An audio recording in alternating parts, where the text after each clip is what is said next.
Tiniyak ng Department of Social Welfare and Development or DSWD na maibibigay sa miyembro ng Pantawid Pamilyang Pilipino Program or PORPIS ang payout na nararapat sa kanila matapos ang reassessment.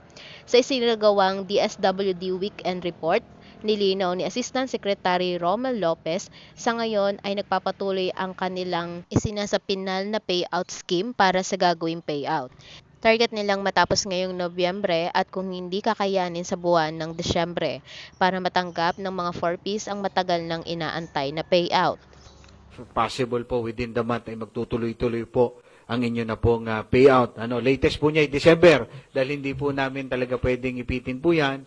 Ang atin lang po ang aming pinagkakataluhan na lang po is kung magre-retroactive ba o yung mga payments ninyo na hindi nyo po natanggap during the assessment or reassessment. Anya, ito ang naging dahilan kung bakit underspending ang DSWD dahil ang pondo para sa payout ay hindi na ibigay dahil sa isinagawang reassessment.